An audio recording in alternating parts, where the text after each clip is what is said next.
Hello traders, welcome back to this channel. My name is Ray and today October 4, 2020, Sunday at weekend na naman, it's time para mag-scan at mag-screen ulit tayo ng mga panibagong stocks para sa ating upcoming week using Kalma strategy. So, we will screen stocks from to go all the way to ZHI. So, if you are new to this channel, consider subscribing para updated ka sa mga stocks na papasok sa ating watchlist. Okay? So, let's do it. Ora mismo. Okay guys, so nandito tayo ngayon sa Instagram sa aking computer screen at of course ang ating PSEI. So bago tayo mag-screen ng stocks using Kalma strategy ay titingnan muna natin, no?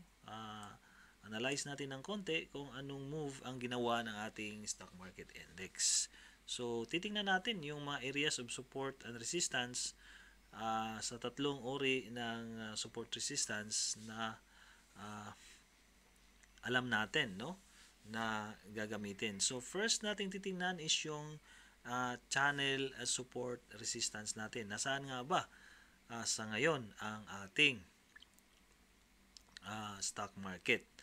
Ano yung ginagawa niyang move? So kung titingnan mo ang ating last 2 days na trading day ay nagkaroon ng dalawang bullish candle, no? At nag-swing pataas ng dalawang sunod na araw, or sabihin na nating tatlo, itong maliit na indecisive candle na to, no? So ngayon first nating i-plot ay ang trend line. Okay? Kung ano ang ginagawa ng ating market. So dito tayo sa area na to, yung immediate natin na high. So plot lang natin, although subjective ito at nasa tao, nasa trader kung paano niya i-plot ang kaniyang trend line. So basically ang trend line ay i-plot natin sa mga areas na maraming nasasagasang mga candle. Okay, so i-plaster lang natin sa mga areas na marami siyang tatamaang mga kandila. So the more na maraming tatamaang kandila ay nahihit natin yung tinatawag nilang mga areas of value. So yung mga area na may mga value na kung saan doon nangyayari yung mga price movements and actions. So yan yung yan yung trend line sa upper channel. Okay?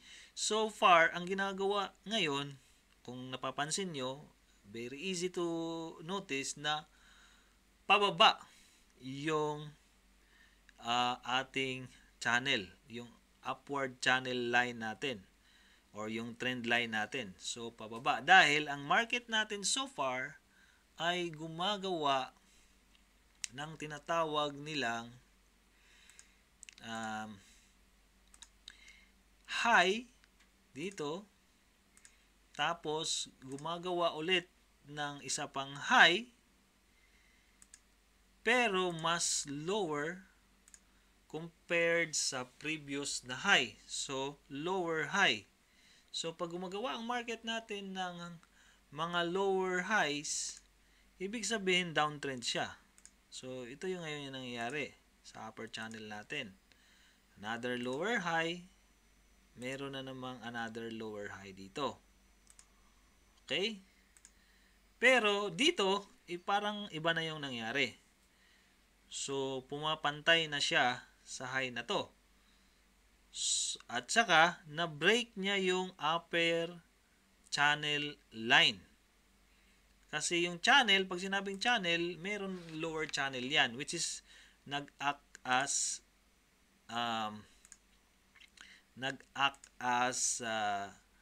support. So, dyan. So, pa-plot lang natin na maraming masasagasa ang mga candles. So, ganyan. So, yan yung lower channel natin that act as support. Itong upper channel nag-act as resistance.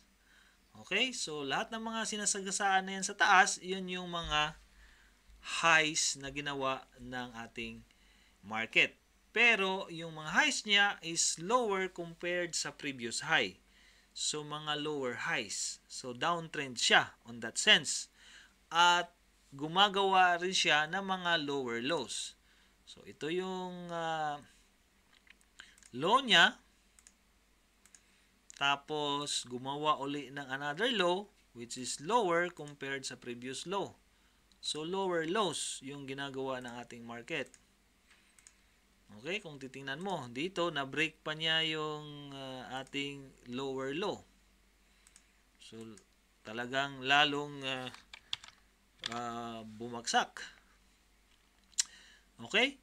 Tapos, ngayon, dito, sa upper channel, na-break niya. So, yan yung resistance na nag-act na as a support niya ngayon.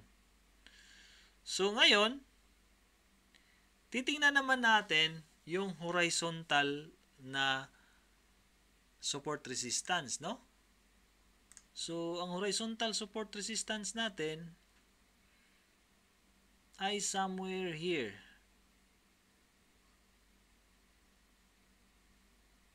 Sa 6,000 level, sabihin na natin dyan, all the way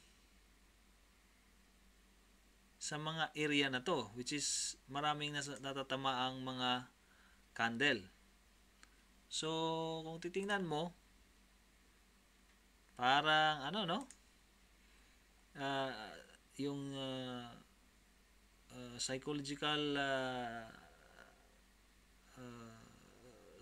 resistance, which is yung alam mo yung mga whole numbers, no, yung 6,000 level, yun yung immediate resistance niya hanggang dito, yung mga values na yan.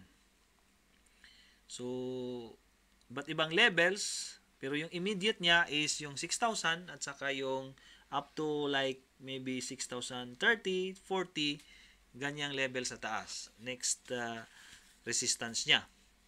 So now, tingnan naman natin yung dynamic support resistance, yung ating ALMA. So, idagdag natin yung ALMA na indicator, which is a dynamic support resistance, no? Isa siyang type of moving average na nag-act as support resistance sa ating mga trades pag ginagamit natin siya as part of our strategy. So, yon, na-break na rin yan, no? So, ngayon, may panibagong trend na ginawa ang ating market, which is, kung titingnan mo, ito yung low niya, no? Tapos, gumawa siya ng higher low. Tapos, dito ulit gumawa siya ng panibagong higher low. So, parang meron ng konting pagbago sa trend so far. So, ngayon, ang mag-confirm na lang yan is itong sa taas. Dahil ito yung immediate high niya, yung area na yan, ito, yan yung high. Pero yung sumunod niya na high is hindi pa siya nalagpasan. So, parang pantay pa lang yung high dito at saka yung current situation natin ngayon, current price. So, may mga resistance pa siyang hindi na break dyan. Pero, yung ating dynamic support resistance, which is yung ALMA, na break niya na. Tapos, yung ating upper channel line, trend line, which is yung ating resistance line, pagdating sa channel, upper channel, na break niya na rin. Ang horizontal natin na resistance, which is around starting 6,000 level, ay hindi pa niya na break. Kaya nga, pantay pa sila, almost, pero hindi pa hindi pa talaga pumantay sa immediate high dito. So ngayon, pag itong market natin umakyat at na-break niya yung immediate high dito, itong closing price na to, which is around 6,034, itong green candle na to, ito yung immediate high, ay maaaring masasabi na nating nagbago yung trend. Dahil pag halimbawa umakyat siya rito somewhere at na-break niya yan, na gumawa na siya ng higher high. So interesting kung this coming week ay ma-break ba niya yung ating mga or yung ating immediate high dito. So, tingnan natin next week or this upcoming week kung anong mangyayari. Now, let's proceed sa stock screening at ilalatag natin ang ating Kalma indicators, no? Dahil we will screen stocks using Kalma strategy. So, kung titingnan natin ang ating PSEI based sa ating Kalma strategy, abay, kung titingnan natin, lakihin na lang natin, yung CCI natin is nasa negative 23 pa, no? So, pag titingnan naman natin ang value ng ating index ay nasa 26 billion ito, no? So, mas mataas kaysa previous, kasi weekly ito, previous na trading week. So, tingnan natin. So, now since we are going to screen stocks all the way from Togo to ZHI, ay magpa-fast forward ako. So, isa-isahin ko yan using Kalma strategy, but ayaw ko namang gawing boring ang buhay nyo at manunood kayo sa akin isa-isa na gawin ang mga pag-screen ng stocks. So, babalikan ko kayo pag natapos ko ng screen ito at i-discuss natin yung mga stocks na napipili ko or na-screen ko using Kalma strategy. So, babalikan natin yung mga na-screen ko. So, okay? So, let's fast forward sa pag-screen ko ng mga stocks. Alright?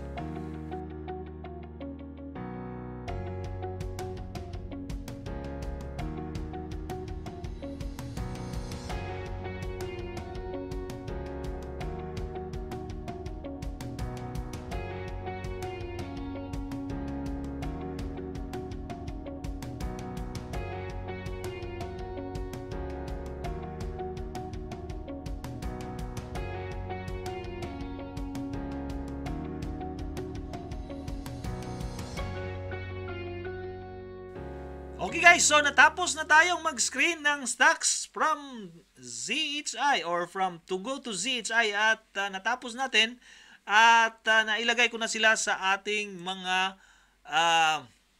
nalagay ko na sa aking watch list. So ang gagawin ko lang ngayon ay re-reviewin ito, titingnan natin isa-isa at tingnan natin kung oobserbahan natin this coming trading week kung merong papasok sa ating watch list or mayroong papasok sa ating strategy at ma-trade natin. So, tingnan natin kung ano yung mga na-screen ko na stocks at punta tayo sa aking watch list. So, i-arrange natin by percentage wise at unahin natin si MRC. Bakit pumasok sa ating watch list si MRC? Si MRC guys ay nasa 62 level yung kanyang CCI at naka-flat ito, no? So, ang tinitingnan natin, baka mag-reverse direction ito at mag-point upward this coming week dahil nagpakita ito, kung titingnan mo, nagpakita ito ng pag-increase ng kanyang volume. And kung titingnan mo, nag-flattened yung kanyang CCI. Pwede itong mag-point upwards. At of course, lumaki na rin yung kanyang volume. Okay? So, meron tayong makulit dito. Umakyat na rin yung kanyang volume. At one more thing is that gumagawa na rin siya ng base, no? So, ayon doon sa libro ni Mark Minervini, gustong-gusto niya yung mga stocks na gumagawa ng mga kampo or ng mga base. So, yan yung pangalawang base niya mula rito, no? Gumawa siya ng base dyan at lumiliit yung mga contraction niya, guys, no? So, yan yung mga nababasa natin sa libro ni Mark Minervini. Ito yung first base. Ngayon, gumagawa na siya ng second base. At kung titingnan mo sa dynamic support natin, ALMA, hindi pa niya na-break yung ating, kasi bumagsak siya dito at hindi pa niya na-break yung price natin moving upward. So, pag nag-change direction ito next week at na-break niya yung ALMA line natin, it's a buy signal. So, kaya nandyan siya sa ating watch list. So, kung mangyari yung bias natin na yan, maaring matrade natin ang stock na to. So, let's move sa sunod natin na stock, which is ang Axilum. So, si Axilum naman, mukhang malalim na ang pag-break niya, no, sa ating ALMA line, no? So, na-break na niya yung ating ALMA dito pa lang, pero bumagsak muli at na-break niya ulit dito. So, maaring ito yung ating basihan ng ating cut point kung sakaling pasukin natin ang stock na to.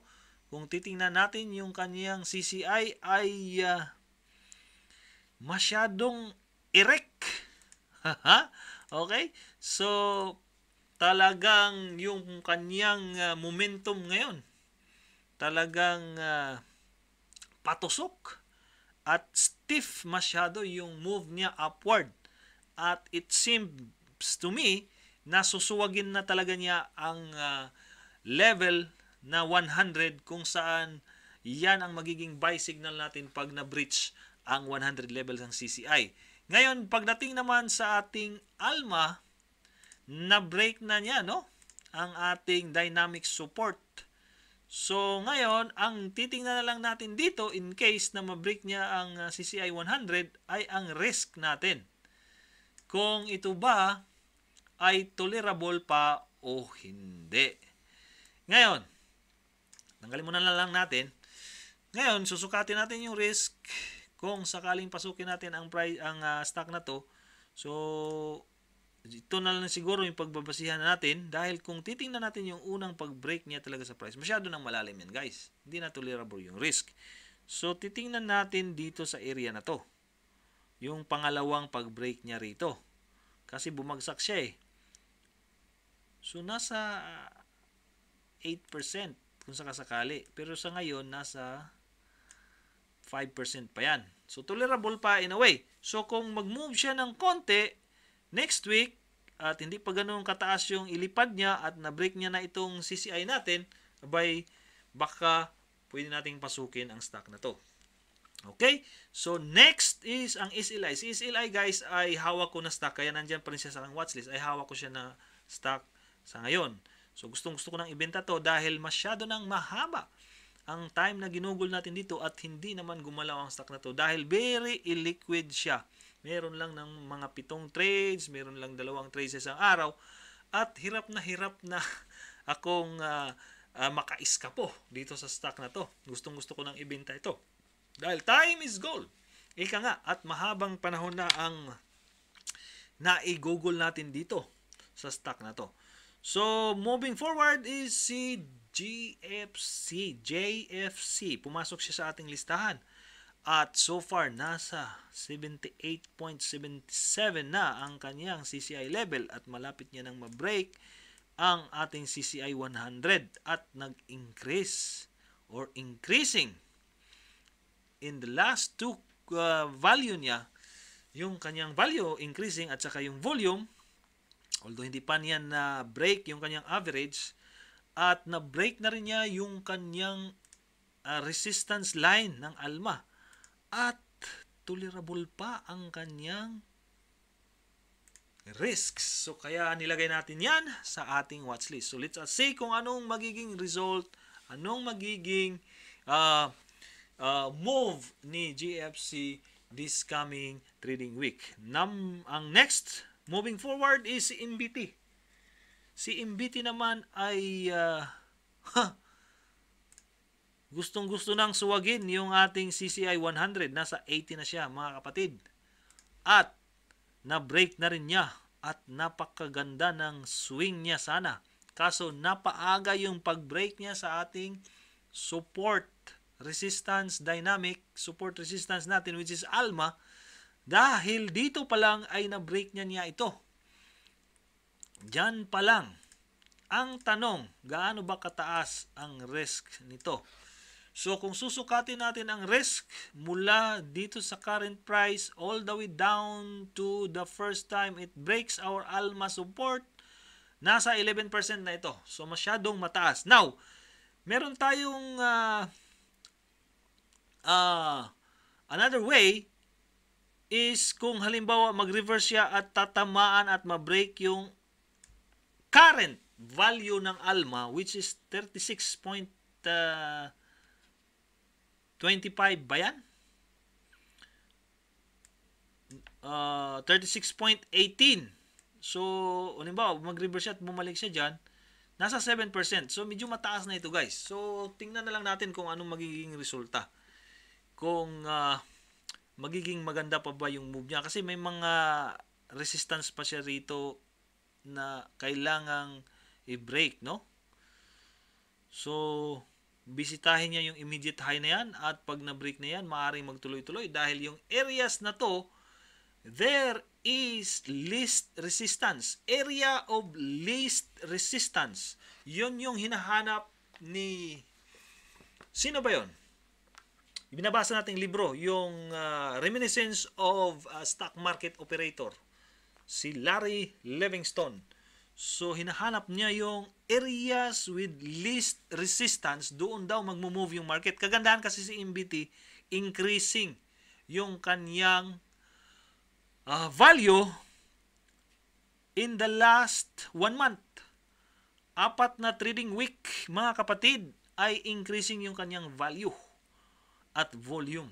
So, napakaganda. Kaya lang, medyo malalim pag talagang we have to stick to the first instance na nag-break yung price above sa ating ALMA line. Malalim na yan. Pero pag pagbasihan natin dito sa immediate ALMA value, ay baka tolerable pa.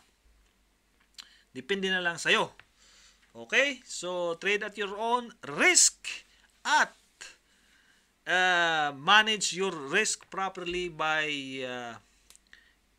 considering your position sizing and your risk tolerance. Okay? So, MPI moving forward, no? MPI. Si MPI bakit nasama sa ating watch list? O ba, nasa 91 level na yung kanyang CCI, my dear.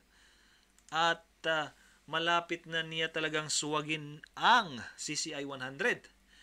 At ang kanyang price ay nag-break already above ALMA at baka masyado na itong malalim din. Nasa 11 na ito, mga kapatid. At kung titingnan mo sa immediate ALMA line naman, nasa 6% na rin. So, medyo malalim. Kaya lang, ito lang din ang nakikita nating mga stocks na somehow pumasok sa ating strategy. Medyo kakaunti, no? Kakaunti. So, let us see. Ang gagawin ko kasi dito, guys, okay, natapos na tayo. Yan na yung ating mga stocks. On a weekly basis, titingnan natin yan.